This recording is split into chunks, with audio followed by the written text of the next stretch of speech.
हाँ जी स्टूडेंट्स, जी कल आप वीडियो पाई सी इंग्लिश पैडागोजी का पार्ट 1। अज आप पार्ट 2 की गल करन जा रहे हैं। कोशिश करते हैं कि पार्ट 2 आप कंप्लीट कर दईए। तो जोड़े पॉइंट्स ना क्लीयर होए प्लीज़ जरूर कमेंट सैक्शन के सानू जरूर पुछियो। तो आप टाइम ज़्यादा नहीं लवांगे, आप स्टार्ट करते हैं क्योंकि तुहाडा एग्जाम है। तो वो रिगार्डिंग मेरी कोशिश है कि मैं थोड़ा जल्दी तो जल्दी मेन चीज़ां जिहड़ियां सारियां ओवरव्यू उन्हां दा दे दिता जाए। तो अपने को देखो फस्ट टर्म हैगी मॉर्फोलॉजी। मॉर्फोलॉजी किहनूं कहा जांदा? Study of words of language. किसी भी भाषा के जिहड़े वर्ड्स आ उन्हां दी जिहड़ी स्टडी हुंदी उहनूं मॉर्फोलॉजी कहंदे आ, जां इहनूं कह सकते हैं deals with combine to form. ठीक है, तो सिंपल वर्ड याद रखो, मॉर्फोलॉजी नूं असी वर्ड स्ट्रक्चर का नाम भी दे सकते हैं। ठीक है, मॉर्फोलॉजी नूं होर की कहा जा सकता? वर्ड स्ट्रक्चर जां वर्ड फॉर्मेशन का नाम दिता जा सकता। ठीक है, इस तो इलावा जो तुहाडे कोल लिखा हुआ the study of words of a language, किसी भी भाषा के शब्दों का जोड़ा अध्ययन है उन्होंने मॉर्फोलॉजी कहा जाता है। इंपॉर्टेंट टर्म रहेगी तुहाडे सारिਆਂ ਦੇ ਲਈ। अगला जोड़ा अपने को वर्ड है वो हैगा जी फोनोलॉजी। फोनोलॉजी की है? The study of speech sound. It covers the term both phonetic and phonemic. ये दोनों टर्म्स नूं यूज़ करता जी। देखो जो सिंगल ਜਾਂ सिंपल क्वेश्चन का आंसर तुसीं क्रिएट मतलब लेना चाहुंदे हो तो जो फोनोलॉजी की गल होगी तो कला भी लिखा आ गया तुहाडे कोले स्टडी ऑफ साउंड, तो भी तुहाडा आंसर फोनोलॉजी रहेगा जी। ठीक है, जे इस तो इलावा स्पीच साउंड की गल करते हैं तो भी तुहाडा आंसर फोनोलॉजी ही रहेगा। उस जगह ते फोनोलॉजी आंसर नहीं बनता जिथे स्टडी ऑफ स्पीच साउंड लिखा होवे तो उत्थे कला फोनैटिक्स आंसर बन जाएगा। तो study of speech sound in their cognitive aspect दे विच अपने को फोनैटिक्स जोड़ा आंसर बनेगा। जे तुसीं इहनूं सीधा लर्न कर सकते हो phonology the study of speech sound या स्टडी ऑफ साउंड।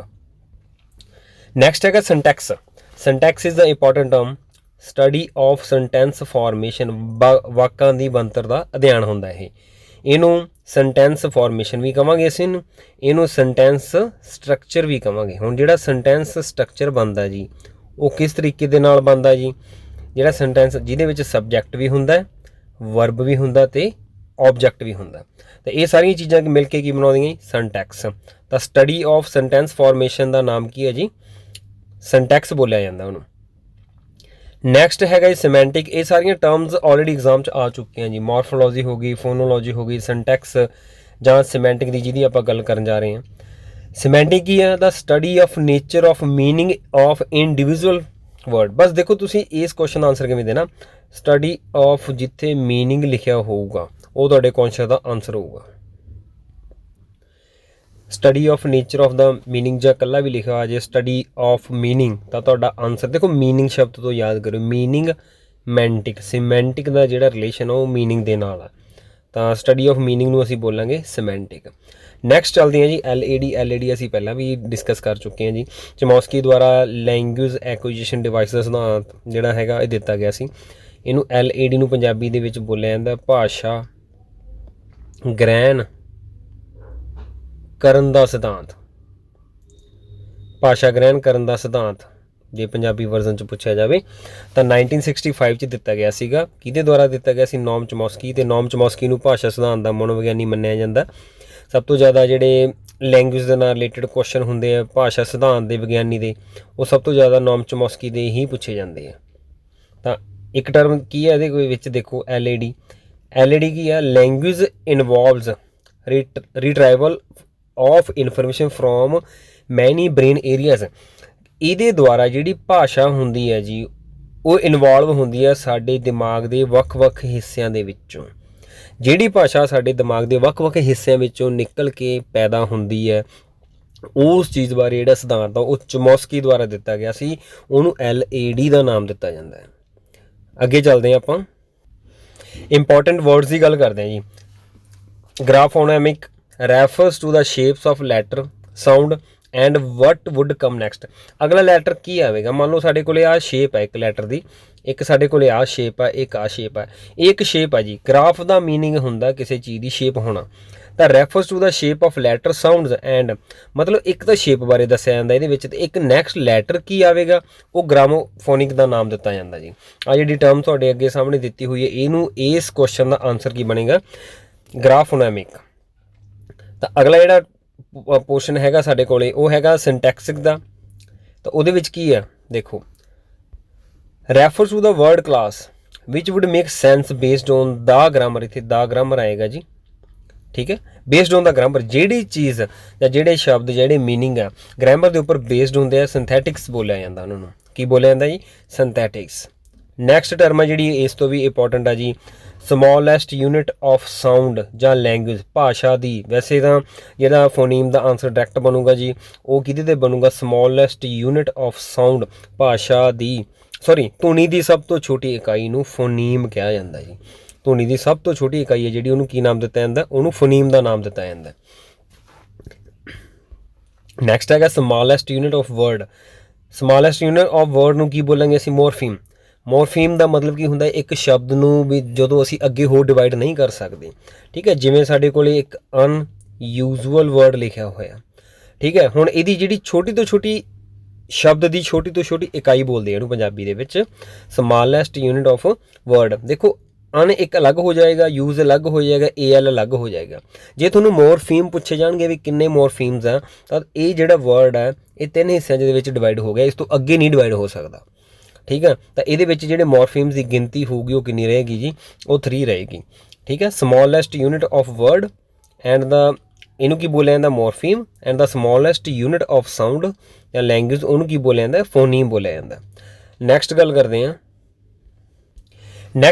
ਹਾਂ smallest unit of writing system. ਲਿਖਣ ਦੀ ਸਭ ਤੋਂ ਛੋਟੀ ਇਕਾਈ ਹੈ ਜਿਹੜੀ, ਉਹਨੂੰ ਗ੍ਰਾਫੀਮ ਬੋਲਦੇ ਆ। ਕੀ ਬੋਲਿਆ ਜਾਂਦਾ ਜੀ? ਲਿਖਣ ਦੀ ਜਿਹੜੀ ਸਭ ਤੋਂ ਛੋਟੀ ਇਕਾਈ ਹੈ ਗ੍ਰਾਫੀਮ। ਕਿਸ ਤਰੀਕੇ ਨਾਲ ਲਿਖਿਆ ਜਾਂਦਾ ਹੈ? ਲਿਖਣ ਦੇ ਵਿੱਚ, ਠੀਕ ਹੈ। ਸਮੋਲੈਸਟ ਯੂਨਿਟ ਆਫ, ਦੇਖੋ ਗ੍ਰਾਫ, ਕਿਸੇ ਵੀ ਅੱਖਰ ਦਾ ਗ੍ਰਾਫ ਜਾਂ ਸ਼ੇਪ ਬਣਾਉਣੀ, ਠੀਕ ਹੈ, ਜਿਹੜੀ ਉਹਦਾ ਸਭ ਤੋਂ ਜਿਹੜਾ ਛੋਟਾ ਪੱਧਰ ਹੈ ਉਹਨੂੰ ਕੀ ਬੋਲਦੇ ਆ? ਉਹਨੂੰ ਗ੍ਰਾਫੀਮ ਦਾ ਨਾਮ ਦਿੱਤਾ ਜਾਂਦਾ। ਜਿਹੜਾ ਅਗਲਾ ਟੌਪਿਕ ਆਪਣੇ ਕੋਲ ਸਟਾਰਟ ਹੋਣ ਜਾ ਰਿਹਾ ਲੈਂਗੁਏਜ ਦਾ, ਤੇ ਉਹਦੇ ਵਿੱਚ ਇੱਕ 3 ਲੈਂਗੁਏਜ ਫਾਰਮੂਲਾ, ਇੱਕ ਕੁਐਸਚਨ ਤੁਹਾਡਾ ਇੱਥੇ ਕਲੀਅਰ ਹੋ ਜਾਏਗਾ ਕਿ ਜਿਹੜਾ 3 ਲੈਂਗੁਏਜ ਫਾਰਮੂਲਾ, 3 ਭਾਸ਼ਾਈ ਸੂਤਰ ਕਿਹਦੇ ਦੁਆਰਾ ਦਿੱਤਾ ਗਿਆ? ਤਾਂ ਇਹ ਦਿੱਤਾ ਗਿਆ ਸੀਗਾ ਕੋਠਾਰੀ ਕਮਿਸ਼ਨ ਦੁਆਰਾ 1964 ਤੇ 1966 ਦੇ ਵਿੱਚ। ਇਹਦਾ ਜਿਹੜਾ ਚੇਅਰਮੈਨ ਸੀਗਾ ਇਹ ਕੋਠਾਰੀ ਕਮਿਸ਼ਨ ਦਾ ਡਾਕਟਰ DS ਕੋਠਾਰੀ ਸੀ, ਠੀਕ ਹੈ। DS ਕੋਠਾਰੀ, ਜਿਹਨੂੰ ਦੌਲਤ ਸਿੰਘ ਕੋਠਾਰੀ ਦੇ ਨਾਮ ਨਾਲ ਜਾਣਿਆ ਜਾਂਦਾ। ਇਹਨਾਂ ਦੁਆਰਾ 3 ਲੈਂਗੁਏਜ ਫਾਰਮੂਲਾ ਲਿਆਂਦਾ ਗਿਆ ਸੀਗਾ। ਤਾਂ ਆਪਾਂ ਇਹਦੀ ਗੱਲ ਕਰਦੇ ਹਾਂ, ਇਹਨਾਂ ਦਾ 3 ਲੈਂਗੁਏਜ ਫਾਰਮੂਲਾ ਕੀ ਸੀਗਾ, ਕਿਸ ਤਰੀਕੇ ਨਾਲ ਦੱਸਿਆ ਸੀ ਵੀ 3 ਤਰ੍ਹਾਂ ਦੀ ਲੈਂਗੁਏਜ ਹੋਣੀ ਚਾਹੀਦੀ ਹੈ। ਉਹਦੇ ਵਿੱਚ ਦੇਖੋ ਜਿਹੜੀ ਫਸਟ ਲੈਂਗੁਏਜ ਹੈ ਜੀ, first language to be studied must be mother tongue. ਮੈਂ ਤੁਹਾਨੂੰ ਸਿੰਪਲ ਚੀਜ਼ ਦੇ ਵਿੱਚ ਸਮਝਾਉਣ ਦੀ ਕੋਸ਼ਿਸ਼ ਕਰਦਾ। ਦੇਖੋ 1 ਇੱਥੇ ਫਸਟ, ਸੈਕਿੰਡ ਤੇ ਥਰਡ, 3 ਤਰ੍ਹਾਂ ਦੀ ਲੈਂਗੁਏਜ ਹੈ। ਤੁਹਾਡਾ ਕੁਐਸਚਨ ਇੱਥੇ ਬਣੂਗਾ ਜਿਹੜਾ 3 ਲੈਂਗੁਏਜ ਫਾਰਮੂਲਾ ਕਿਹਦੀ ਦੇਣ ਆ? ਤੇ ਇਹ 3 ਲੈਂਗੁਏਜ ਫਾਰਮੂਲਾ ਹੈਗਾ ਕੋਠਾਰੀ ਕਮਿਸ਼ਨ ਦੀ। ਤੁਹਾਨੂੰ ਕੋਠਾਰੀ ਕਮਿਸ਼ਨ ਕਹਿੰਦਾ ਸੀ ਬੱਚੇ ਦੀ ਜਿਹੜੀ ਪਹਿਲੀ ਭਾਸ਼ਾ ਹੋਣੀ ਚਾਹੀਦੀ ਹੈ, ਕੋਠਾਰੀ ਕਮਿਸ਼ਨ ਕਹਿੰਦਾ ਹੈ ਬੱਚੇ ਦੀ ਜਿਹੜੀ ਪਹਿਲੀ ਭਾਸ਼ਾ ਹੋਵੇ ਉਹਦੀ ਮਾਤ ਭਾਸ਼ਾ ਹੋਵੇ ਜਾਂ ਉਹਦੀ ਖੇਤਰੀ ਭਾਸ਼ਾ ਹੋਵੇ। ਬਸ ਤੁਸੀਂ ਇਹ ਯਾਦ ਕਰਨਾ, ਮਾਤ ਭਾਸ਼ਾ ਜਾਂ ਖੇਤਰੀ ਭਾਸ਼ਾ ਬੱਚੇ ਦੀ ਪਹਿਲੀ ਭਾਸ਼ਾ ਹੁੰਦੀ ਹੈ ਜੀ, ਠੀਕ ਹੈ। ਕੋਠਾਰੀ ਕਮਿਸ਼ਨ ਦੇ ਅਕੋਰਡਿੰਗ ਤੁਹਾਨੂੰ ਕੁਐਸਚਨ ਪੁੱਛਿਆ ਜਾਂਦਾ ਕਿ ਮਦਰ ਟੰਗ ਜਾਂ ਰੀਜਨਲਸ ਲੈਂਗੁਏਜ ਨੂੰ ਕੀ ਮੰਨਿਆ ਗਿਆ ਕੋਠਾਰੀ ਕਮਿਸ਼ਨ ਦੇ ਅਕੋਰਡਿੰਗ? ਤਾਂ ਅਸੀਂ ਕਹਾਂਗੇ ਪਹਿਲੀ ਭਾਸ਼ਾ। ਸੈਕਿੰਡ ਕੁਐਸਚਨ ਦੇਖੋ ਕੀ ਆ, ਸੈਕਿੰਡ ਲੈਂਗੁਏਜ ਦੇ ਵਿੱਚ ਕੀ ਹੈ? ਸੈਕਿੰਡ ਲੈਂਗੁਏਜ ਇਹ ਕਹਿੰਦੇ ਆ Hindi speaking state it will be some other modern Indian language or English, and in non Hindi speaking state the second language will be Hindi or English. ਦੇਖੋ ਤੁਸੀਂ ਮੇਨ ਹੈਡਿੰਗ ਇਹਦੇ ਤੇ ਜਾਓ, ਠੀਕ ਆ। ਇਹਨੂੰ ਸਾਰੇ ਨੂੰ ਮੈਂ ਤੁਹਾਨੂੰ ਸ਼ਾਰਟ ਦੇ ਵਿੱਚ ਦੱਸ ਦਿੰਦਾ।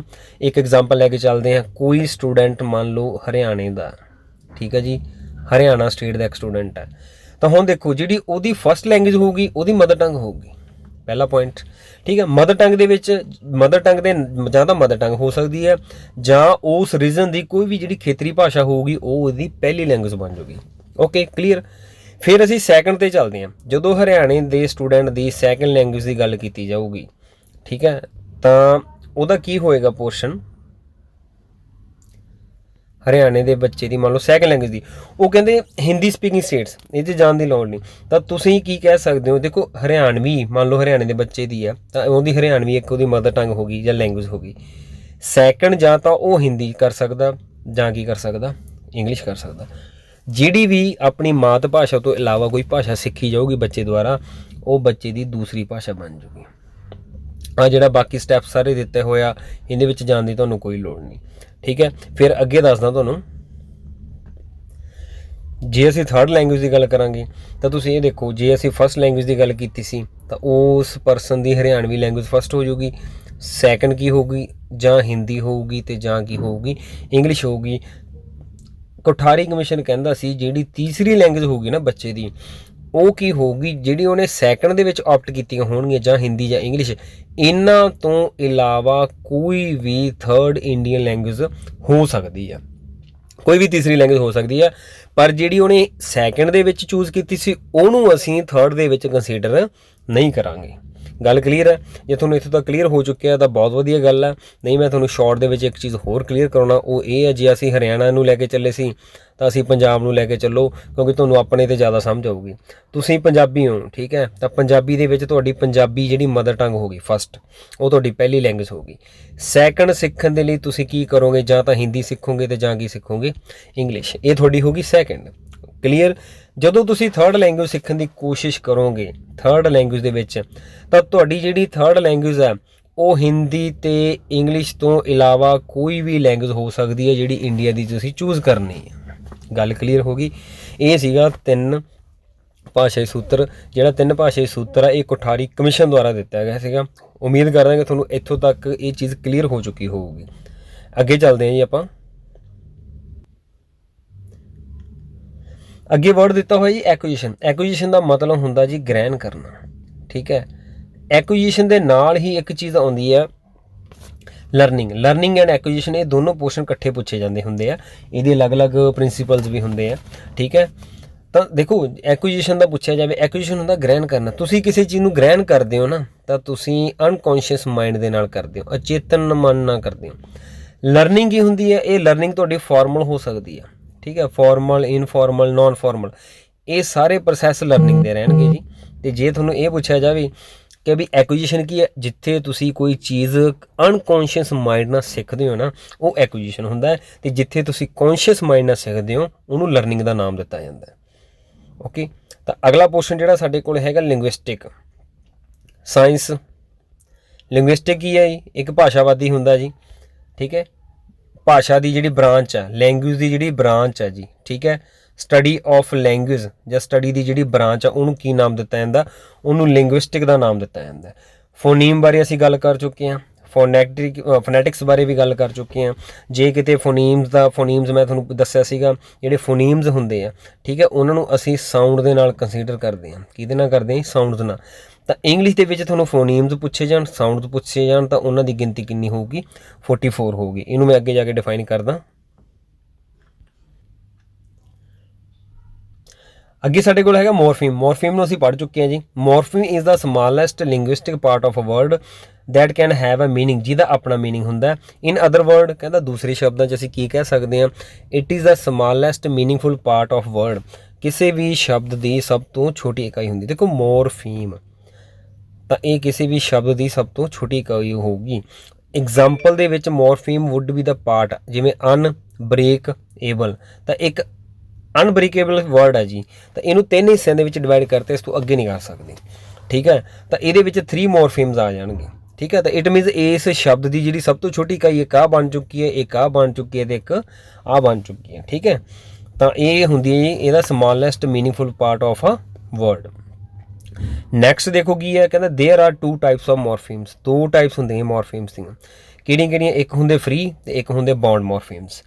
ਫ੍ਰੀ ਮੋਰਫੀਮਸ ਕਿਹੜੇ ਹੁੰਦੇ ਆ?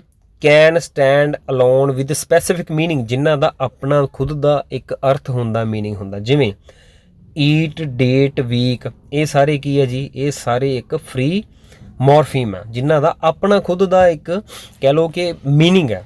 ਇਹਨਾਂ ਨੂੰ ਕਿਸੇ ਦੇ ਨਾਂ ਲਗਾ ਕੇ ਮੀਨਿੰਗ ਨਹੀਂ ਕ੍ਰੀਏਟ ਕੀਤਾ ਜਾ ਸਕਦਾ, ਠੀਕ ਹੈ। ਤੇ ਅੱਗੇ ਦਿੱਤਾ ਹੋਇਆ ਤੁਹਾਨੂੰ bound morphemes. Can not stand alone meaning, ਇਹ ਇਕੱਲਿਆਂ ਦਾ ਆਪਣਾ ਮੀਨਿੰਗ ਨਹੀਂ ਹੁੰਦਾ, ਇਹਨਾਂ ਦੇ ਨਾਲ ਕੋਈ ਵਰਡ ਲੱਗਦੇ ਆ, ਫਿਰ ਇਹਨਾਂ ਦਾ ਮੀਨਿੰਗ ਬਣ ਜਾਂਦਾ। ਅੱਗੇ ਦੱਸਦਾ, ਦੇਖੋ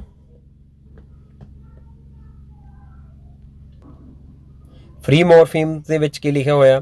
ਫ੍ਰੀ ਮੋਰਫੀਮ ਦੇ ਵਿੱਚ ਦਿੱਤਾ ਹੋਇਆ ਜੀ ਕਿ ਦੈਟ ਹੈਜ਼ ਇੰਡੀਵਿਜੂਅਲ ਮੀਨਿੰਗ, ਅਸੀਂ ਗੱਲ ਕਰ ਚੁੱਕੇ ਹਾਂ, ਠੀਕ ਹੈ। ਐਗਜ਼ਾਮਪਲ ਦੇ ਵਿੱਚ ਫ੍ਰੀ, ਗੈਟ, ਹਿਊਮਨ, ਸੌਂਗ, ਜਿੰਨੇ ਵੀ ਸਾਰੇ ਵਰਡ ਦਿੱਤੇ ਹੋਏ ਆ, ਸਾਰਿਆਂ ਦਾ ਆਪਣੇ ਆਪ ਦੇ ਵਿੱਚ ਇੱਕ ਮੀਨਿੰਗ ਹੈ।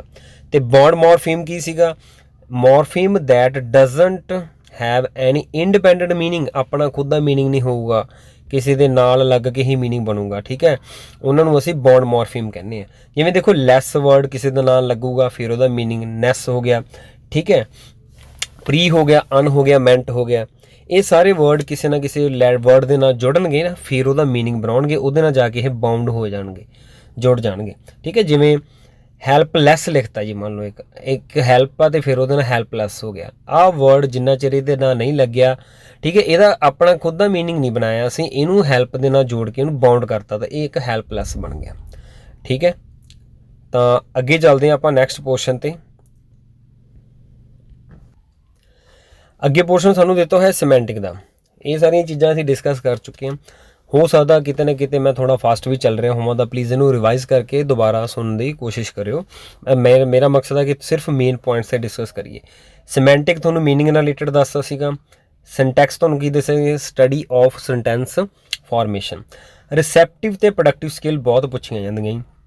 रिसैप्टिव किहड़ियां हुंदियां साडे कोले ना, आ पैटर्न हुंदा जी LSR ते W का, ठीक है। लिसनिंग, स्पीकिंग ते रीडिंग ते राइटिंग, ये विचों ही असी रिसैप्टिव बारे दसना, ये विचों असी प्रोडक्टिव बारे दसना, तो जिहड़ा अगे पोर्शन दिता होया इनपुट ते आउटपुट, वो भी इन्हां दे नाल ही जुड़िया होया। गल करते हैं, देखो ध्यान दिओ, जिवें हुण अपने कोले LSRW की गल हो रही है रिसैप्टिव की। मैं तुहानूं एक शॉर्ट ट्रिक दे विच दसदा जिहदे थोड़े सारे क्वेश्चन क्लीयर होणगे। वैसे तो साडे कोले सीक्वेंस हुंदा जी LSR ते W का, पर इस सीक्वेंस नूं तुसीं इस तरीके नाल करना LSR ते W। तो तुसीं ये देखो, रिसैप्टिव का मतलब हुंदा ग्रहण करना। ग्रहण करने वाले साडे कौशल किहड़े आ? देखो, जदों तुसीं सुणदे हो मीनस लिसनिंग, तो तुसीं उदों ग्रहण करदे हो, ठीक है। जदों तुसीं मतलब पढ़दे हो, तो तुसीं उदों भी किसी चीज़ नूं ग्रहण करदे हो, ठीक है। गल समझ लग रही है? तो अपने कोले हुण देखो, मैं जदों इनूं इस पोर्शन दे विच लिखिया, क्यों लिखिया, तो जिहड़ियां तां पहले दो पोर्शन आ जी उपर वाले, इन्हां नूं असीं प्राइमरी स्किल्स कहांगे जी। की कहांगे? Primary skills. मैं शॉर्ट च लिख रहा, समझने की कोशिश करो। जिहड़ियां लास्ट वालियां दो हैगियां जी, इन्हां नूं असीं बोलांगे सैकेंडरी स्किल्स। ते जिहड़ियां सैकेंडरी स्किल्स हुंदियां, इन्हां नूं ही रीइनफोर्समेंट कहा जांदा जी। रीइनफोर्समेंट स्किल्स का नाम दिता जाता है लास्ट वालियां दो। इन्हों लिखने का मकसद यह है भी ये सारे जिन्ने क्वेश्चन होंगे, जो तुम ध्यान दोगे तो सारे क्लीयर हो जाएंगे। ये नाल दे भी जिहड़ा भी एग्जामिनर क्वेश्चन पूछूगा, तुसीं इस पैटर्न को बना के आंसर दे सकते हो। देखो किवें, मैं इत्थे लिखा हुआ LSRW पहले दो, ठीक है। चाहे तुसीं इस तरीके समझो, वैसे मेरे समझाने तरीके आ चीज़ तुहानूं बेस्ट लगूगी। LSRW है। LS की है जी, दोनों प्राइमरी हो गई। RW की है, ये दोनों हो गई सैकेंडरी स्किल्स। क्लीयर? फिर उस तो बाद जो रिसैप्टिव की गल होगी, रिसैप्टिव की, तो तुसीं देखो जिहड़े आ दो पोर्शन होणगे इन्ने इन्ने इधरले उपर तो नीचे नूं, जे असीं उपर तो नीचे वाले दो चीज़ां नूं लैके चलीए, ये दोनों होणगियां जी रिसैप्टिव स्किल्स। किहड़ियां होणगियां? जदों असीं कोई चीज़ सुनते हैं तो ग्रहण करते हैं, जदों असीं पढ़ते हैं तो भी ग्रहण करते हैं, तो इट मीनस ये दोनों की हो गई रिसैप्टिव स्किल्स। जिहड़े आ दो पोर्शन आ उपर तो नीचे नूं S ते W वाले, स्पीकिंग ते राइटिंग, ये स्पीकिंग ते राइटिंग की हो जाएगियां दोवें प्रोडक्टिव स्किल्स बन जाएगियां। ये दोनों की बन जाएगियां प्रोडक्टिव स्किल्स। इसदा पैटर्न समझने की कोशिश करो, ठीक है। इन्हों रिसैप्टिव पहले दो L ते R नूं की बनावांगे असीं रिसैप्टिव, S ते W नूं की बनावांगे प्रोडक्टिव। ते उस तरीके दे नाल ही जिहड़ा L ते अपने कोले R आ, सुनने वालियां चीज़ां जिहड़ियां हैगियां, जिहड़ियां रिसैप्टिव स्किल्स हुंदियां ना, इन्हां नूं ही इनपुट स्किल्स कहा जाता जी। रिसैप्टिव स्किल्स नूं ही इनपुट स्किल्स का नाम दिंदे आ, ते प्रोडक्टिव स्किल्स नूं किहदा नाम दिंदे आ जी? आउटपुट स्किल्स का। ओके, उम्मीद है कि इत्थों तक क्लीयर आ। हुण इहदे विच एक दो चीज़ां होर आ, वो डिस्कस करते हैं। देखो ध्यान नाल,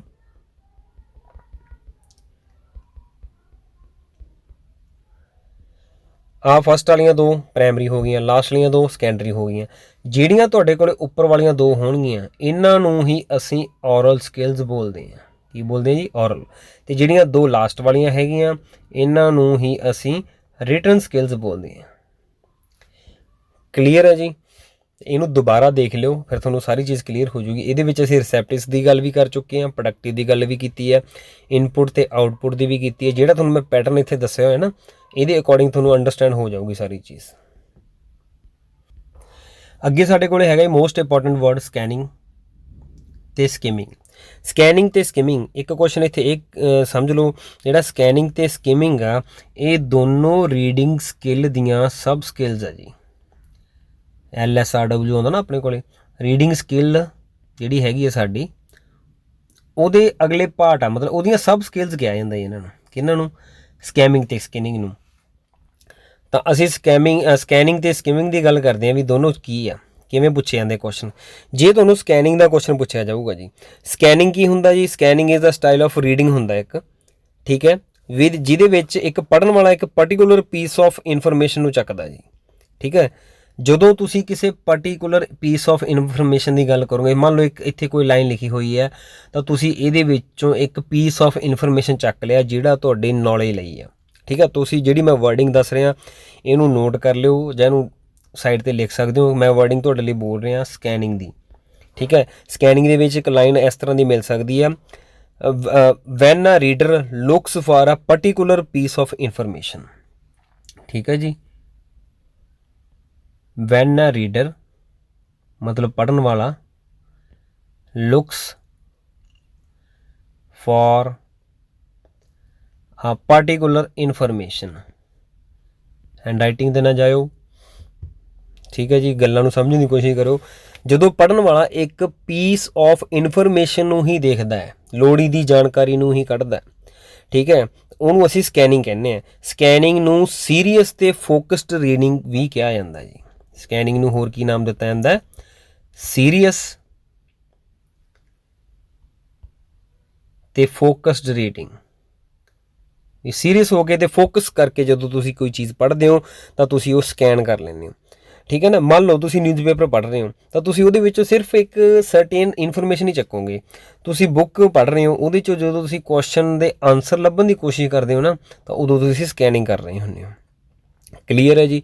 ਤਾਂ ਹੁਣ ਜੇ ਇਸੇ ਦੇ ਓਪੋਜ਼ਿਟ ਲੈ ਕੇ ਚੱਲੀਏ ਸਕਿਮਿੰਗ ਨੂੰ, ਜਿਹੜਾ ਤਾਂ ਸਕੈਨਿੰਗ ਸੀਗਾ ਉਹ ਪਰਟੀਕੂਲਰ ਪੀਸ ਆਫ ਇਨਫੋਰਮੇਸ਼ਨ ਸੀ। ਜਿਹੜਾ ਸਕਿਮਿੰਗ ਰਹੇਗਾ ਜੀ, ਇਹ ਸਕਿਮਿੰਗ ਕੀ ਰਹੇਗਾ, ਜਦੋਂ ਪੜ੍ਹਨ ਵਾਲਾ, ਇੱਥੇ ਪਹਿਲਾਂ ਤਾਂ ਇੱਕ ਕੁਐਸਚਨ ਇਹੀ ਕਲੀਅਰ ਕਰ ਲਓ, ਇਹ ਵਿਦਾਊਟ ਪਰਟੀਕੂਲਰ ਆਬਜੈਕਟਿਵ ਹੁੰਦਾ ਜੀ। ਸਕਿਮਿੰਗ ਕੀ ਹੁੰਦਾ ਜੀ, ਵਿਦਾਊਟ ਪਰਟੀਕੂਲਰ ਆਬਜੈਕਟਿਵ, ਮਤਲਬ ਕਿਸੇ ਪਰਟੀਕੂਲਰ ਆਬਜੈਕਟਿਵ ਤੋਂ ਬਿਨਾਂ, ਖਾਸ ਉਦੇਸ਼ ਤੋਂ ਬਿਨਾਂ ਜਦੋਂ ਤੁਸੀਂ ਪੜ੍ਹਦੇ ਹੋ, ਠੀਕ ਹੈ ਨਾ, ਉਹਨੂੰ ਅਸੀਂ ਸਕਿਮਿੰਗ ਦਾ ਨਾਮ ਦਿੰਦੇ ਹਾਂ, ਵਿਦਾਊਟ ਪਰਟੀਕੂਲਰ ਆਬਜੈਕਟਿਵ।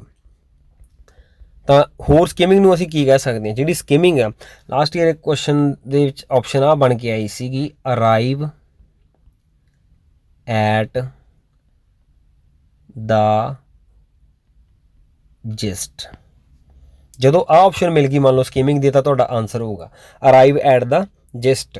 ਤਾਂ ਇਹਦਾ ਮਤਲਬ ਇਹ ਹੁੰਦਾ ਜਦੋਂ ਪੜ੍ਹਨ ਵਾਲਾ ਜਸਟ ਇੱਕ ਗਲਾਂਸ, ਠੀਕ ਹੈ, ਗਲਾਂਸ ਆਫ ਦਾ ਵਰਕ, ਲਿਖੀ ਹੋਈ ਚੀਜ਼ ਨੂੰ ਸਿਰਫ ਇੱਕ ਨਿਗਾਹ ਹੀ ਮਾਰਦਾ ਉਹਦੇ ਉੱਪਰ, ਠੀਕ ਹੈ ਜੀ, ਇਹ ਚੀਜ਼ ਹੁੰਦੀ ਹੈ। ਤਾਂ ਇਹਦੇ ਵਿੱਚ ਮੰਨ ਲਓ ਕੋਈ ਮੈਗਜ਼ੀਨ ਹੋ ਗਏ ਜਾਂ ਨਾਵਲ ਹੋ ਗਏ ਜਾਂ ਇਹ ਸਾਰੀਆਂ ਚੀਜ਼ਾਂ ਆ ਜਾਂਦੀਆਂ। ਸਕਿਮਿੰਗ ਤੇ ਸਕੈਨਿੰਗ ਦੋਨੋਂ ਕੀ ਆ, ਸਕਿਮਿੰਗ ਤੇ ਸਕੈਨਿੰਗ ਇਹ ਦੋਨੋਂ ਰੀਡਿੰਗ ਦੀਆਂ ਸਬ ਸਕਿੱਲਸ ਆ ਜੀ। ਇਹ ਕੀ ਹੈ ਜੀ, ਦੋਨੋਂ ਸਬ ਸਕਿੱਲਸ ਕਿਹਾ ਜਾਂਦਾ ਜੀ ਇਹਨਾਂ ਨੂੰ। ਓਕੇ, ਕਲੀਅਰ ਹੋ ਚੁੱਕਾ ਜੀ ਸਾਰਿਆਂ ਨੂੰ, ਠੀਕ ਹੈ। ਫਿਰ ਆਪਾਂ ਉਸ ਤੋਂ ਬਾਅਦ ਨੈਕਸਟ ਚੱਲਦੇ ਹਾਂ। ਨੈਕਸਟ ਸਾਡੇ ਕੋਲੇ ਐਕਸਟੈਂਸਿਵ ਰੀਡਿੰਗ ਲਿਖਿਆ ਹੋਇਆ ਜੀ। ਐਕਸਟੈਂਸਿਵ ਰੀਡਿੰਗ ਕੀ ਹੁੰਦੀ ਹੈ, ਜਦੋਂ ਤੁਸੀਂ ਕੋਈ ਚੀਜ਼ ਪਲੈਜ਼ਰ ਲਈ ਪੜ੍ਹਦੇ ਹੋ, ਖੁਸ਼ੀ ਦੇ ਲਈ ਪੜ੍ਹਦੇ ਹੋ, ਠੀਕ ਹੈ, ਉਹਨੂੰ ਐਕਸਟੈਂਸਿਵ ਰੀਡਿੰਗ ਕਹਿੰਦੇ ਆ, ਠੀਕ ਹੈ। ਇਹ ਲੌਂਗ ਹੁੰਦੀ ਹੈ, ਜਿਵੇਂ ਕੋਈ ਤੁਸੀਂ ਨਾਵਲ ਪੜ੍ਹਨਾ ਸ਼ੁਰੂ ਕਰਤਾ ਜੀ, ਠੀਕ ਹੈ, ਜਾਂ ਤੁਸੀਂ ਕੋਈ ਸਟੋਰੀ ਪੜ੍ਹਨੀ ਸ਼ੁਰੂ ਕਰਤੀ ਤਾਂ ਆਪਦੀ ਖੁਸ਼ੀ ਲਈ ਪੜ੍ਹਦੇ ਪਏ ਹੋ, ਠੀਕ ਹੈ, ਤੁਹਾਨੂੰ ਕਿੰਨਾ ਵੀ ਟਾਈਮ ਲੱਗ ਸਕਦਾ। ਐਕਸਟੈਂਸਿਵ ਦਾ ਮਤਲਬ ਹੁੰਦਾ ਵੱਡੇ ਪੱਧਰ 'ਤੇ, ਕਲੀਅਰ। ਫਿਰ ਉਸ ਤੋਂ ਬਾਅਦ ਜੇ ਅਸੀਂ ਅੱਗੇ ਗੱਲ ਕਰੀਏ ਇੰਟੈਂਸਿਵ ਰੀਡਿੰਗ ਦੀ, ਇੰਟੈਂਸਿਵ ਰੀਡਿੰਗ ਕੀ ਹੁੰਦੀ ਹੈ, ਇੰਟੈਂਸਿਵ ਰੀਡਿੰਗ ਜਿਹੜੀ ਐਕਟੀਵਿਟੀ ਹੁੰਦੀ ਹੈ ਜਦੋਂ ਤੁਸੀਂ ਕੋਈ ਇਨਫੋਰਮੇਸ਼ਨ ਗੇਨ ਕਰਨੀ ਹੈ, ਸਪੈਸੀਫਿਕ ਨੌਲੇਜ, ਤੁਹਾਨੂੰ ਇੱਕ ਇਨਫੋਰਮੇਸ਼ਨ ਚਾਹੀਦੀ ਹੈ, ਤੁਸੀਂ ਕਿਸੇ ਚੀਜ਼ ਦੀ ਨੌਲੇਜ ਲੈਣੀ ਹੈ, ਨੌਲੇਜ ਗੇਨ ਕਰਨੀ ਹੈ, ਠੀਕ ਹੈ ਜੀ। ਕੋਈ ਵੀ ਨੌਲੇਜ ਤੁਸੀਂ ਜਦੋਂ ਗੇਨ ਕਰਨ ਜਾ ਰਹੇ ਹੋ ਨਾ, ਤਾਂ ਉਦੋਂ ਤੁਸੀਂ ਇੰਟੈਂਸਿਵ ਰੀਡਿੰਗ ਕਰਦੇ ਹੁੰਦੇ ਹੋ। ਐਗਜ਼ਾਮਪਲ ਦੇ ਲਈ, ਜਦੋਂ ਤੁਸੀਂ ਕੋਈ ਬੁੱਕ ਪੜ੍ਹ ਰਹੇ ਹੋ ਤਾਂ ਤੁਸੀਂ ਬੁੱਕ ਦੇ ਵਿੱਚੋਂ ਆਨਸਰ ਫਾਈਂਡ ਕਰ ਰਹੇ ਹੋ, ਠੀਕ ਹੈ, ਤਾਂ ਜਾਂ ਤੁਸੀਂ ਕਿਸੇ ਚੀਜ਼ ਨੂੰ ਯਾਦ ਰੱਖ ਰਹੇ ਹੋ ਤਾਂ ਉਹ ਇੰਟੈਂਸਿਵ ਆ, ਠੀਕ ਹੈ, ਉਹਨੂੰ ਇੰਟੈਂਸਿਵ ਦਾ ਨਾਮ ਦਿੱਤਾ ਜਾਂਦਾ ਹੈ। ਅਗਲਾ ਪੋਰਸ਼ਨ ਸਾਡੇ ਕੋਲ ਹੈਗਾ ਜੀ ਲਾਊਡ ਰੀਡਿੰਗ ਦਾ। ਅਤੇ ਜਿਹੜੀ ਲਾਊਡ ਰੀਡਿੰਗ ਹੁੰਦੀ ਹੈ ਜੀ, ਇਹਨੂੰ ਔਰਲ ਰੀਡਿੰਗ ਵੀ ਬੋਲਿਆ ਜਾਂਦਾ। ਲਾਊਡ ਰੀਡਿੰਗ ਨੂੰ ਅਸੀਂ ਹੋਰ ਕੀ ਬੋਲਦੇ ਹਾਂ ਜੀ, ਔਰਲ ਰੀਡਿੰਗ। ਕੀ ਬੋਲਿਆ ਜਾਂਦਾ, ਔਰਲ ਰੀਡਿੰਗ ਕਿਹਾ ਜਾਂਦਾ ਜੀ ਲਾਊਡ ਰੀਡਿੰਗ ਨੂੰ। ਅਤੇ ਜਿਹੜੀ ਇਹ ਲਾਊਡ ਰੀਡਿੰਗ ਹੁੰਦੀ ਹੈ, ਹਾਇਰ ਪਿਚ ਐਂਡ ਵੋਇਸ, ਉੱਥੇ ਲਾਊਡ ਰੀਡਿੰਗ ਦੇ ਵਿੱਚ ਤੁਹਾਡੀ ਹਾਈ ਪਿਚ ਚਾਹੀਦੀ ਹੈ। ਪਿਚ ਮਤਲਬ ਜਿੱਥੋਂ ਤੁਹਾਡੀ ਆਵਾਜ਼ ਉੱਠਦੀ ਹੈ। ਹਾਈ ਪਿਚ ਤੇ ਵੋਇਸ ਇਹਦੇ ਵਿੱਚ ਕੰਮ ਕਰਦੀ ਹੈ ਜੀ। ਕਿਹਦੇ ਵਿੱਚ? ਲਾਊਡ ਰੀਡਿੰਗ ਦੇ ਵਿੱਚ। ਤੇ ਜਿਹੜੀ ਇਹ ਲਾਊਡ ਰੀਡਿੰਗ ਆ, ਇਹ ਕਿਹੜੀ ਚੀਜ਼ ਨੂੰ ਪ੍ਰਮੋਟ ਕਰਦੀ ਆ? ਇਹ ਕਰਦੀ ਹੈ ਜੀ ਰੋਟ ਲਰਨਿੰਗ ਨੂੰ। ਕਿਹਨੂੰ ਕਰੂਗੀ ਜੀ? ਰੋਟ ਲਰਨਿੰਗ ਨੂੰ। ਤਾਂ ਨੈਕਸਟ ਕੁਐਸਚਨ ਹੈਗਾ ਸਾਡੇ ਕੋਲ ਸਾਇਲੈਂਟ ਰੀਡਿੰਗ। ਜਿਹੜੀ ਸਾਇਲੈਂਟ ਰੀਡਿੰਗ ਹੁੰਦੀ ਹੈ, ਇਹ ਕੀ ਹੁੰਦੀ ਹੈ? ਜਿਹੜੇ ਮੈਂ ਤੁਹਾਨੂੰ ਆ 4 ਪੋਰਸ਼ਨ ਦੱਸੇ ਹੋਏ ਆ, ਪੋਰਸ਼ਨ ਇਹਦੇ ਰੀਡਿੰਗ ਦੇ। ਦੇਖੋ ਰੀਡਿੰਗ ਦੇ ਵਿੱਚ ਪਹਿਲੀ ਗੱਲ ਤਾਂ ਸਕੈਨਿੰਗ ਤੇ ਸਕਿਮਿੰਗ ਇਹਦੀਆਂ ਸਬ ਸਕਿੱਲਸ ਹੋ ਗਈਆਂ। ਫਿਰ ਆ ਜਿਹੜੀਆਂ 4 ਚੀਜ਼ਾਂ ਦਿੱਤੀਆਂ ਹੋਈਆਂ, ਇਹ ਰੀਡਿੰਗ ਦੀਆਂ ਟਾਈਪਸ ਆ ਜੀ। ਠੀਕ ਹੈ ਜੀ। ਐਕਸਟੈਂਸਿਵ ਕੀ ਹੁੰਦੀ ਹੈ, ਇੰਟੈਂਸਿਵ ਕੀ ਹੁੰਦੀ ਹੈ, ਲਾਊਡ ਕੀ ਹੁੰਦੀ ਹੈ, ਅਤੇ ਸਾਇਲੈਂਟ ਕੀ ਹੁੰਦੀ ਹੈ। ਅਸੀਂ ਗੱਲ ਕਰਦੇ ਹਾਂ ਸਾਇਲੈਂਟ ਦੀ। ਦੇਖੋ ਜਿਹੜਾ ਤਾਂ ਲਾਊਡ ਸੀਗਾ ਉਹਦੇ ਵਿੱਚ ਹਾਇਰ ਪਿਚ ਦੀ ਲੋੜ ਪਊਗੀ। ਠੀਕ ਹੈ, ਲਾਊਡ ਦੇ ਵਿੱਚ ਇਹਦੇ ਵਿੱਚ ਹਾਇਰ ਪਿਚ ਅਤੇ ਵੋਇਸ ਦੀ ਲੋੜ ਸੀਗੀ। ਜਿਹੜੀ ਸਾਇਲੈਂਟ ਰੀਡਿੰਗ ਆ ਇਹਦੇ ਵਿੱਚ ਹਾਇਰ ਪਿਚ ਅਤੇ ਵੋਇਸ ਦੀ ਲੋੜ ਨਹੀਂ ਪੈਣੀ।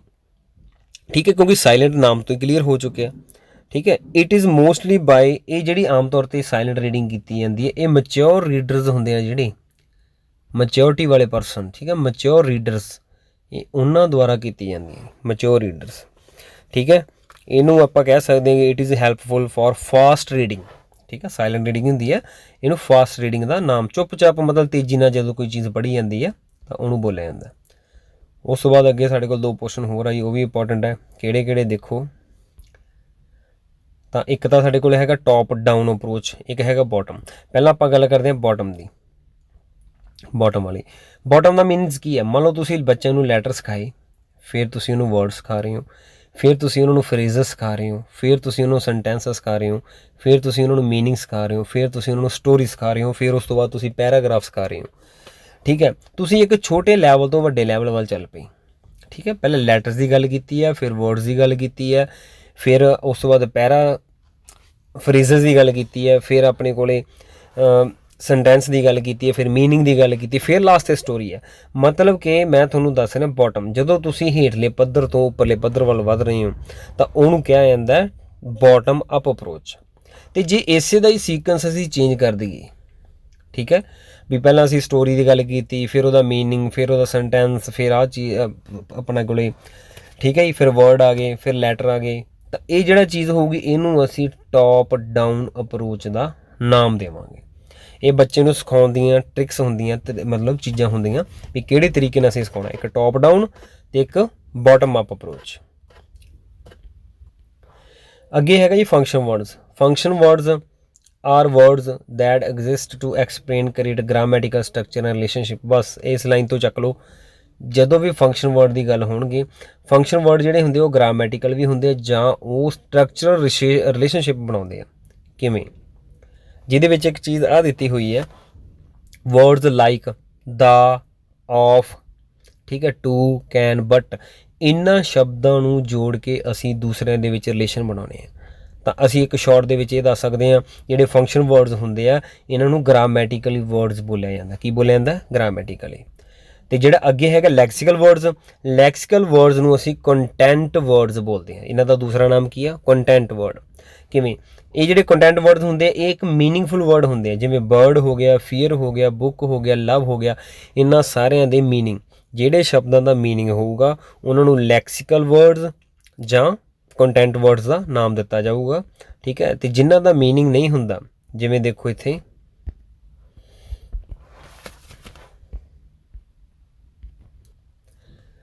ਜਿਨ੍ਹਾਂ ਦਾ ਮੀਨਿੰਗ ਆ, ਠੀਕ ਹੈ, ਇਹਨਾਂ ਦਾ ਮੀਨਿੰਗ ਸੀਗਾ ਤਾਂ ਇਹਨਾਂ ਨੂੰ ਲੈਕਸੀਕਲ ਬੋਲਤਾ, ਅਤੇ ਹੋਰ ਕੀ ਕਹਿਤਾ? ਕੰਟੈਂਟ। ਜਿਹੜੇ ਫੰਕਸ਼ਨਲ ਸੀਗੇ ਇਹ ਗ੍ਰਾਮੈਟੀਕਲੀ ਸਟਰਕਚਰ ਬਣਾਉਣਗੇ, ਅਤੇ ਇਹ ਗ੍ਰਾਮੈਟੀਕਲ ਸਟਰਕਚਰ ਪਤਾ ਕਿਹਨਾਂ ਦੇ ਵਿੱਚ ਬਣਾਉਣਗੇ? ਜਿਹੜੇ ਆਹ ਕੰਟੈਂਟ ਵਰਡ ਹੁੰਦੇ ਆ। ਕਿਉਂਕਿ ਦੇਖੋ there is a bird sitting on the roof, ਠੀਕ ਹੈ ਨਾ, ਇੱਥੇ ਦਾ ਯੂਜ਼ ਕਰ ਲਿਆ ਤਾਂ ਬਰਡ ਦੇ ਨਾਲ ਜੁੜ ਗਿਆ ਜੀ। ਠੀਕ ਹੈ ਨਾ। Gave this book to that boy, ਇਹਦੇ ਵਿੱਚ ਟੂ ਲੱਗ ਗਿਆ, ਨਾਲ ਵਿੱਚ ਬੁੱਕ ਯੂਜ਼ ਹੋ ਗਈ। ਤਾਂ ਇਹ ਜਿਹੜੀਆਂ ਚੀਜ਼ਾਂ ਇਹ ਰਿਲੇਸ਼ਨ ਬਣਾਉਂਦੀਆਂ ਜੀ। ਰਿਲੇਸ਼ਨ ਬਣਾਉਣ ਵਾਲੇ ਸ਼ਬਦ ਜਿਹੜੇ ਹੁੰਦੇ ਉਹ ਗ੍ਰਾਮੈਟੀਕਲੀ ਹੁੰਦੇ ਆ ਅਤੇ ਉਹਨਾਂ ਨੂੰ ਫੰਕਸ਼ਨ ਵਰਡ ਕਹਿੰਦੇ ਆ। ਜਿਹੜੇ ਲੈਕਸੀਕਲ ਹੁੰਦੇ ਆ ਇਹਨਾਂ ਨੂੰ ਕੰਟੈਂਟ ਵਰਡ ਵੀ ਬੋਲਿਆ ਜਾਂਦਾ ਅਤੇ ਇੱਕ ਮੀਨਿੰਗਫੁਲ ਵਰਡ ਹੁੰਦੇ ਆ। ਨੈਕਸਟ ਪੋਰਸ਼ਨ ਹੈਗਾ sight words. They are called sight words. ਇਹਨਾਂ ਨੂੰ ਸਾਈਟ ਕਿਉਂ ਕਹਿੰਦੇ ਆ? ਕਹਿੰਦੇ if you learn recognize by them sight. ਜਿਵੇਂ ਹੀ ਤੁਸੀਂ ਉਹਨਾਂ ਨੂੰ ਦੇਖਦੇ ਹੋ ਨਾ, ਉਹਨਾਂ ਦਾ ਮੀਨਿੰਗ ਤੁਹਾਨੂੰ ਨਾਲ ਦੀ ਨਾਲ ਹੀ ਕਲੀਅਰ ਹੋ ਜਾਂਦਾ ਬਾਈ ਯੂਜ਼ਿੰਗ ਵਰਡ ਮੀਨਿੰਗਫੁਲ ਕੰਟੈਕਸਟ। ਤਾਂ ਤੁਹਾਨੂੰ ਇਹ ਤਾਂ ਨਹੀਂ ਹੈਗਾ ਵੀ ਇਹਦੇ ਲਈ ਕਿਸੇ ਵਰਡ ਦੀ ਪੰਜਾਬੀ ਤੁਸੀਂ ਕਿਸੇ ਤੋਂ ਕਰਾਉਣੀ, ਕਿਸੇ ਤੋਂ ਸਮਝਣਾ। ਦੇਖੋ ਜੇ ਬੈਟਰ, ਲਾਈਟ, ਆਵਰ, ਇਸ ਤਰ੍ਹਾਂ ਦੇ ਵਰਡ ਆ ਜਿਨ੍ਹਾਂ ਨੂੰ ਤੁਸੀਂ ਦੇਖੋਗੇ ਆਪਣੀ ਡੇਲੀ ਲਾਈਫ 'ਚ, ਦੇਖ ਕੇ ਹੀ ਉਹਨਾਂ ਦਾ ਮੀਨਿੰਗ ਕਲੀਅਰ ਕਰ ਰਹੇ ਹੋ। ਬਸ ਬਾਈ ਸਾਈਟ ਹੈ, ਰਿਕੋਗਨਾਈਜ਼ ਦਾ ਮਤਲਬ ਹੁੰਦਾ ਪਹਿਚਾਨਣਾ। ਬਾਈ ਸਾਈਟ ਦੇਖ ਕੇ ਹੀ ਤੁਸੀਂ ਪਹਿਚਾਨ ਲੈਂਦੇ ਹੋ, ਉਹਨਾਂ ਨੂੰ ਸਾਈਟ ਵਰਡਸ ਦਾ ਨਾਮ ਦਿੱਤਾ ਜਾਂਦਾ ਹੈ। ਅੱਗੇ ਹੈਗਾ decoding. To decode is to take out code and put it into the understandable language. Very important word ਹੈ ਜੀ। ਡੀਕੋਡਿੰਗ ਕੀ ਹੁੰਦੀ ਹੈ? ਹੁਣ ਦੇਖੋ ਜਿਹੜੀ ਚੀਜ਼ ਤੁਹਾਨੂੰ ਸਕਰੀਨ 'ਤੇ ਦਿਖਾਈ ਦੇ ਰਹੀ ਹੈ, ਇਹਨਾਂ ਦੇ ਵਿੱਚੋਂ ਸਾਰੀਆਂ ਚੀਜ਼ਾਂ ਤੁਹਾਨੂੰ ਆਉਂਦੀਆਂ, ਮੈਂ ਨਹੀਂ ਕਹਿੰਦਾ ਵੀ ਨਹੀਂ ਆਉਂਦੀਆਂ। ਤਾਂ ਕਈ ਚੀਜ਼ਾਂ ਇਸ ਤਰ੍ਹਾਂ ਦੀਆਂ ਵਰਡ ਹੋਣਗੇ ਜਿਨ੍ਹਾਂ ਨੂੰ ਤੁਸੀਂ ਦੇਖ ਕੇ ਹੀ ਉਹਨਾਂ ਦਾ ਮੀਨਿੰਗ ਸਮਝ ਲੈਂਦੇ ਹੋ। ਲਿਖੀ ਹੋਈ ਚੀਜ਼, ਇਹ ਇੱਕ ਜਿਹੜੀ ਚੀਜ਼ ਲਿਖੀ ਹੋਈ ਹੈ ਨਾ, ਇਹ ਇੱਕ ਟੈਕਸਟ ਆ, ਠੀਕ ਹੈ। ਤੁਸੀਂ ਪਰਸਨ ਇਹਨੂੰ, ਇਸ ਚੀਜ਼ ਨੂੰ ਪੜ੍ਹ ਰਹੇ ਹੋ, ਤਾਂ ਤੁਸੀਂ ਕੀ ਹੋਗੇ? ਰੀਡਰ, ਠੀਕ ਹੈ। ਤੁਸੀਂ ਪੜ੍ਹਨ ਵਾਲੇ ਰੀਡਰ ਹੋਗੇ। ਜਿਹੜੀ ਚੀਜ਼ ਲਿਖੀ ਹੋਈ ਹੈ ਟੈਕਸਟ ਆ। ਇੱਕ ਰੀਡਰ ਤੇ ਇੱਕ ਜਿਹੜਾ ਟੈਕਸਟ ਆ, ਉਹਦੇ ਵਿਚਕਾਰ ਇੱਕ ਰਿਲੇਸ਼ਨ ਬਣ ਜਾਂਦਾ। ਇੱਕ ਰੀਡਰ ਦੁਆਰਾ ਟੈਕਸਟ ਨੂੰ ਜਦੋਂ ਸਮਝਿਆ ਜਾਂਦਾ, ਲਿਖੀ ਹੋਈ ਚੀਜ਼ ਨੂੰ ਜਦੋਂ ਬੰਦਾ ਸਮਝਦਾ, ਉਹਨੂੰ ਡੀਕੋਡਿੰਗ ਕਿਹਾ ਜਾਂਦਾ ਜੀ। ਉਹਨੂੰ ਕੀ ਨਾਮ ਦਿੱਤਾ ਜਾਂਦਾ? Decoding the.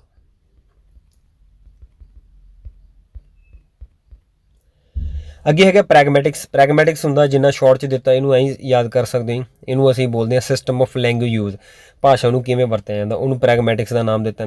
ਡਿਪਥੋਂਗਸ very important, are also called gliding vowels. ਇਹਨਾਂ ਨੂੰ ਗਲਾਈਡਿੰਗ ਵੋਵਲ ਵੀ ਕਹਿੰਦੇ ਆ, ਡਬਲ ਵਾਵਲ ਵੀ ਕਹਿੰਦੇ ਆ, ਠੀਕ ਹੈ। ਤੇ ਇੰਪਿਓਰ ਵਾਵਲ ਵੀ ਇਹਨਾਂ ਦਾ ਨਾਮ ਆ। In English total number of diphthongs are 8। English ਦੇ ਵਿੱਚ ਕਿੰਨੇ ਡਿਪਥੋਂਗਸ ਆ ਜੀ? 8 ਡਿਪਥੋਂਗਸ ਆ, ਠੀਕ ਹੈ। ਉਹ ਅੱਗੇ ਡਿਫਾਈਨ ਕਰਦਾ ਮੈਂ, ਦੇਖੋ ਕਿਸ ਤਰੀਕੇ ਦੇ ਨਾਲ। ਇੱਕ ਮੋਨੋਫਥੋਂਗਸ ਹੁੰਦੇ ਆ ਜੀ, ਇਹਨਾਂ ਨੂੰ ਪਿਓਰ ਵਾਵਲ ਬੋਲਦੇ ਆ। ਮੋਨੋ ਦਾ ਮਤਲਬ ਹੁੰਦਾ ਸਿੰਗਲ, ਠੀਕ ਹੈ। ਇਹ ਸਿੰਗਲ ਵਾਵਲ ਜਿਹੜੇ ਹੋਣਗੇ ਉਹ ਮੋਨੋਫਥੋਂਗਸ ਰਹਿਣਗੇ। ਜਿਹੜੇ ਡਬਲ ਵਾਵਲ ਹੋਣਗੇ ਉਹਨਾਂ ਨੂੰ ਡਿਪਥੋਂਗ। ਡੀ ਤੇ ਡਬਲ, ਡੀ ਤੇ ਡਿਪਥੋਂਗ, ਇਹਨੂੰ ਇਸ ਤਰੀਕੇ ਨਾਲ ਯਾਦ ਕਰੋ। ਤੇ ਜਿਹੜੇ ਡਿਪਥੋਂਗ ਆ ਉਹਨਾਂ ਦੀ ਗਿਣਤੀ 8 ਰਹੂਗੀ। ਸਿੰਗਲ ਵਾਵਲ ਦੀ ਕਿੰਨੀ ਰਹੂਗੀ? 12 ਰਹੂਗੀ। ਇਹਨੂੰ ਤੁਹਾਨੂੰ ਕਲੀਅਰ ਕਰਦੇ ਹਾਂ। ਦੇਖੋ ਅੱਗੇ ਚੀਜ਼ ਦਿੱਤੀ ਹੋਈ ਹੈ। ਤਾਂ ਵਾਵਲਸ ਕਿੰਨੇ ਆ ਜੀ? ਵਾਵਲ ਹੁੰਦੇ ਆ 5। ਕਿੰਨੇ ਵਾਵਲ ਆ? 5। ਕਿਹੜੇ ਕਿਹੜੇ? ਏ, ਈ, ਆਈ, ਓ, ਯੂ। ਜਿਹੜੇ ਵਾਵਲ ਹੁੰਦੇ 5, ਇਹਨਾਂ ਦੇ ਟੋਟਲ ਸਾਊਂਡ ਕਿੰਨੇ ਹੁੰਦੇ? 20। ਇਹਨਾਂ ਦੇ 20 ਦੇ ਵਿੱਚੋਂ ਹੀ 8 ਡਿਪਥੋਂਗਸ ਨਿਕਲ ਜਾਂਦੇ ਆ ਜੀ, 12 ਕੀ ਨਿਕਲ ਜਾਂਦੇ? ਮੋਨੋਫਥੋਂਗਸ, ਠੀਕ ਹੈ। 8 ਕੀ ਨਿਕਲ ਜਾਂਦੇ ਆ? ਡਿਪਥੋਂਗਸ। ਤੇ ਦੂਸਰੇ ਕੀ ਹੁੰਦੇ ਆ? ਇਹ ਜਿਹੜੇ ਡਿਪਥੋਂਗ ਹੁੰਦੇ ਆ ਇਹ ਇੰਪਿਓਰ ਵਾਵਲ ਹੁੰਦੇ ਆ। ਜਿਹੜੇ ਆਹ 12 ਹੁੰਦੇ ਆ ਜੀ, ਇਹ ਪਿਓਰ ਵਾਵਲਸ ਹੁੰਦੇ। ਇਹਨਾਂ 12 ਨੂੰ ਕੀ ਨਾਮ ਦਿੱਤਾ ਜਾਂਦਾ? ਪਿਓਰ ਵਾਵਲਸ ਦਾ ਨਾਮ ਦਿੱਤਾ ਜਾਂਦਾ। ਤਾਂ ਇਹ ਇਹਨਾਂ ਦੀ ਇਸ ਤਰੀਕੇ ਦੇ ਨਾਲ ਕਲਾਸੀਫਿਕੇਸ਼ਨ ਹੁੰਦੀ ਹੈ। ਫਿਰ ਸਪੀਚ ਸਾਊਂਡ ਪੁੱਛੇ ਜਾਣ ਜਾਂ ਟੋਟਲ ਫਨੀਮ ਪੁੱਛੇ ਜਾਣ ਤਾਂ ਕਿੰਨੇ ਹੁੰਦੇ ਆ? 44 ਹੁੰਦੇ ਆ। ਕਿਵੇਂ? ਦੇਖੋ 5 ਵਾਵਲ ਹੈ, 5 ਵਾਵਲ ਦੇ ਜਿਹੜੇ ਸਾਊਂਡ ਉਹ ਕਿੰਨੇ ਹੋ ਗਏ? 20 ਹੋ ਗਏ। 20 ਤੋਂ ਬਾਅਦ ਟੋਟਲ ਸਾਡੇ ਕੋਲ 26 ਲੈਟਰ ਹੁੰਦੇ ਆ। 26 ਦੇ ਵਿੱਚੋਂ 5 ਅਸੀਂ ਕੱਢ ਦਈਏ ਤੇ ਬਾਕੀ ਪਿੱਛੇ ਆਪਣੇ ਕੋਲ 21 ਲੈਟਰ ਬਚ ਜਾਂਦੇ ਆ। 21 ਲੈਟਰ, ਸੌਰੀ, ਠੀਕ ਹੈ, 21 ਲੈਟਰਸ। ਤਾਂ ਜਿਹੜੇ ਇਹ 21 ਲੈਟਰਸ ਆ, ਇਹਨਾਂ ਦੇ 24 ਸਾਊਂਡ ਹੁੰਦੇ ਆ ਜੀ। ਕਿੰਨੇ ਹੁੰਦੇ ਆ? 24। ਜਿਹੜੇ ਕੌਂਸੋਨੈਂਟ ਬਚਣਗੇ ਨਾ, ਇਹਨਾਂ ਦੇ 24 ਸਾਊਂਡ ਆ। ਜਿਹੜੇ ਵਾਵਲ ਆ ਇਹਨਾਂ ਦੇ ਕਿੰਨੇ ਆ? 20 ਸਾਊਂਡ ਆ। ਜਦੋਂ 24 ਤੇ 20 ਨੂੰ ਅਸੀਂ ਪਲੱਸ ਕਰਾਂਗੇ, ਉਹ ਸਾਡੇ ਕੋਲ ਟੋਟਲ ਕਿੰਨਾ ਬਣ ਜਾਊਗਾ? 44 ਬਣ ਜਾਂਦਾ ਜੀ। ਆਹ ਇਹਦੀ ਕਲਾਸੀਫਿਕੇਸ਼ਨ ਹੁੰਦੀ ਹੈ ਜੀ, ਠੀਕ ਹੈ। ਕਲੀਅਰ ਹੋ ਚੁੱਕਿਆ ਹੋਊਗਾ, ਜੇ ਨਹੀਂ ਤਾਂ ਦੁਬਾਰਾ ਦੇਖ ਸਕਦੇ ਹੋ। ਮੋਟਾ ਮੋਟਾ ਫਿਰ ਤੁਹਾਨੂੰ ਦੱਸ ਦਿੰਦੇ ਹਾਂ ਮੇਨ ਚੀਜ਼ ਕੀ ਹੈ। 5 ਵਾਵਲ ਦੇ 20 ਸਾਊਂਡ ਨਿਕਲਣਗੇ। ਜਿਹੜੇ 21 ਆਪਣੇ ਕੋਲੇ ਕੌਂਸੋਨੈਂਟ ਬਚ ਗਏ, ਉਹਨਾਂ ਦੇ 24 ਨਿਕਲਣਗੇ। ਇਹਨਾਂ ਦੋਨਾਂ ਨੂੰ ਜਦੋਂ ਅਸੀਂ ਪਲੱਸ ਕਰਾਂਗੇ 20 ਤੇ 24 ਨੂੰ, ਦਾ ਟੋਟਲ ਫੋਨੀਮ ਕਿੰਨੇ ਬਣ ਜਾਣਗੇ? ਸਾਡੇ ਕੋਲੇ 44 ਬਣ ਜਾਣਗੇ।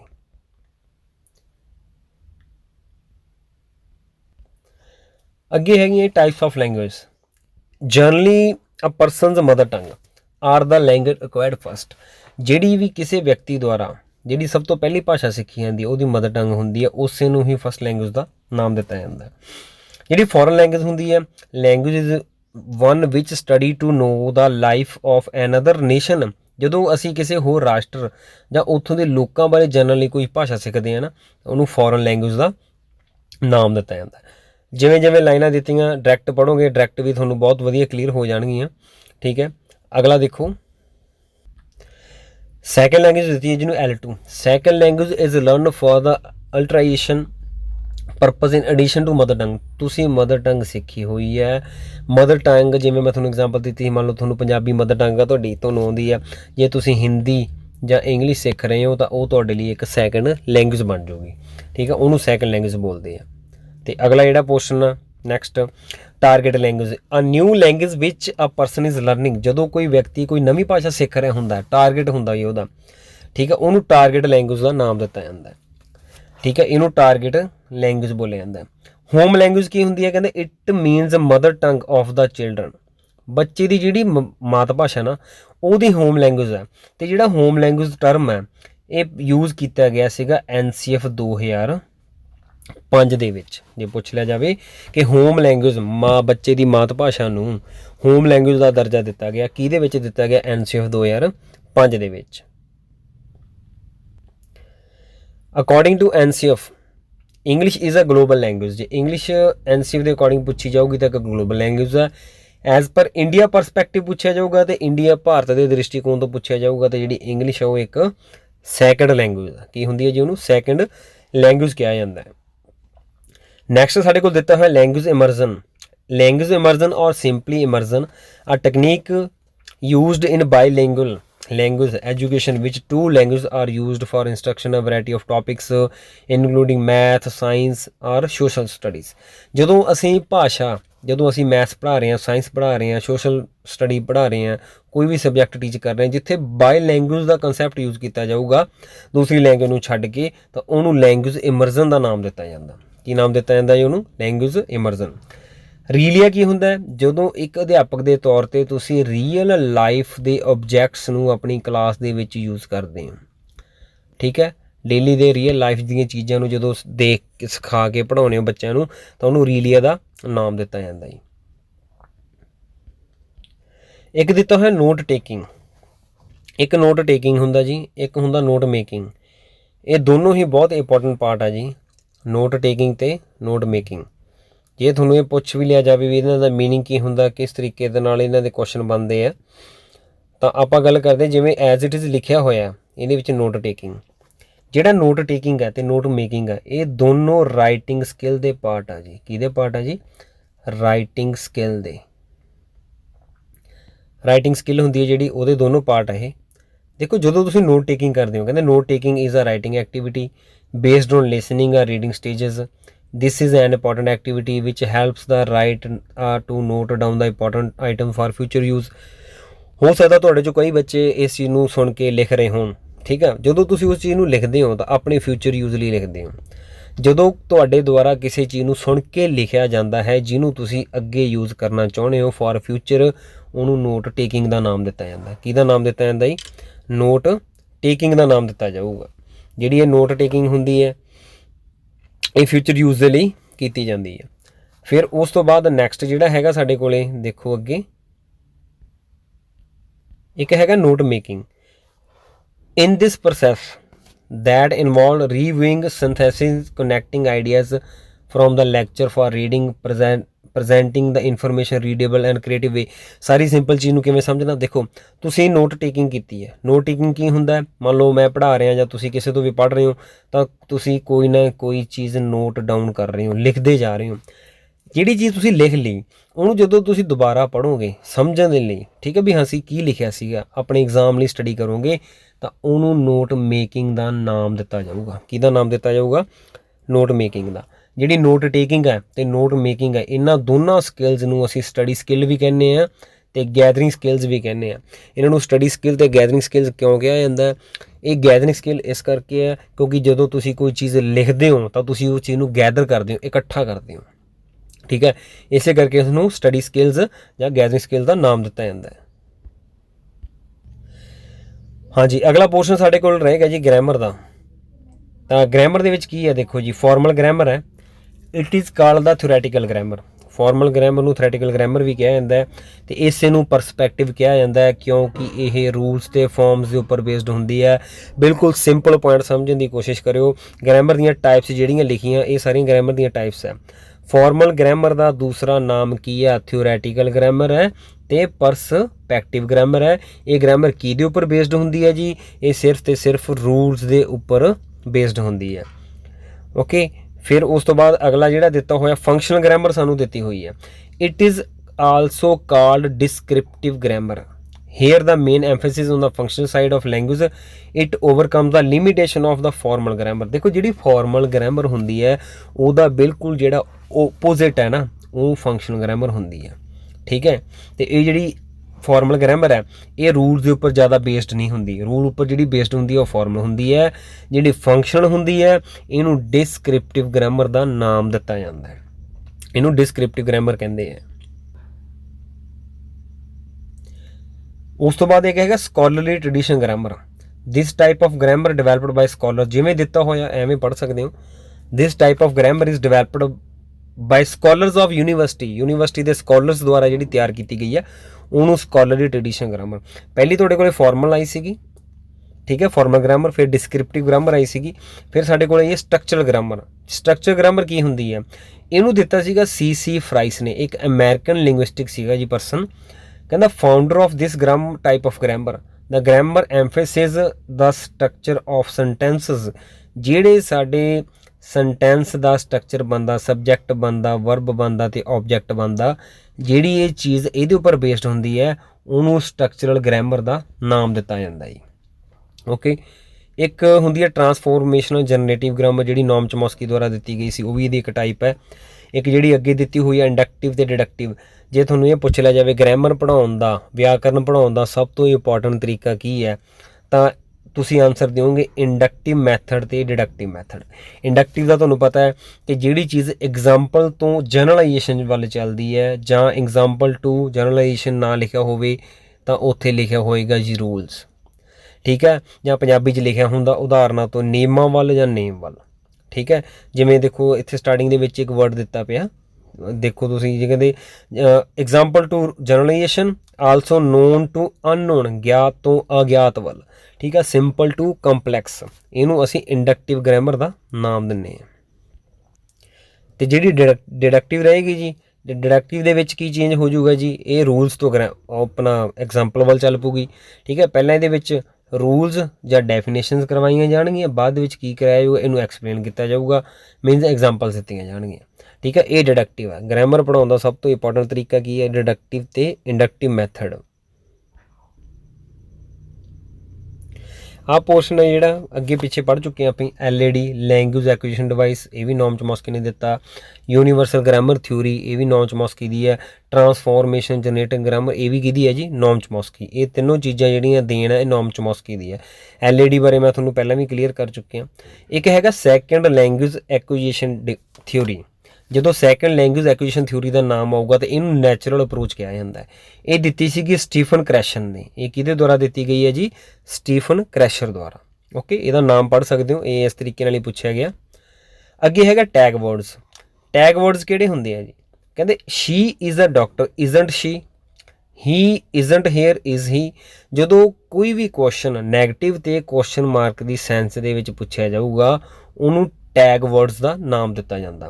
असी जिवें कहता ना भी वो एक डॉक्टर है कि नहीं, आपां पंजाबी दे विच नॉर्मली गल्लां करदे हैं ना कि वो उत्थे सी जां नहीं, तो देखो क्वेश्चन मार्क भी पूछा जा रहा तो उहदे विच नैगेटिव सेंस भी आ रही है। इन्हां सारियां चीज़ां नूं की नाम दिता जाता, इन्हां नूं टैग वर्ड्स का नाम दिता जाता है। तुहानूं एग्जाम दे विच मान लो आ चीज़ां लिखियां आ गईयां तो तुहाडा आंसर आ चीज़ बनूगी टैग वर्ड्स। भी इनू आइडेंटिफाई करो की चीज़ हुंदी है, इनू टैग वर्ड्स का नाम दिता जाता है। अगे हैगा Ellipsis. Ellipsis very important.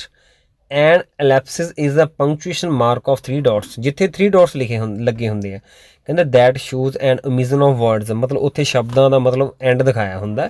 Represent a pause, जां किसी चीज़ नूं पॉज दिता होंगे। Or suggest there is something left unsaid, मतलब भी इस तो बाद कुछ नहीं कहा जा सकता। ठीक है, तो देखो जे सिंपल वर्ड दे विच लिखिया आउंदा तुहाडे कोले and Ellipsis is a punctuation mark of 3 dots, मान लो एक लाइन लिखी हुई है उस तो बाद 3 डॉट्स दिते हुए हैं। ठीक है, तो तुहानूं इहनूं आइडेंटिफाई करने पूछा जाऊगा तो तुहाडा आंसर होगा इहनूं एलिप्सिस बोलिया जांदा। की बोलिया जांदा जी, इहनूं बोलिया जांदा एलिप्सिस। नैक्सट जिहड़ा साडे कोल दिता पोर्टफोलियो।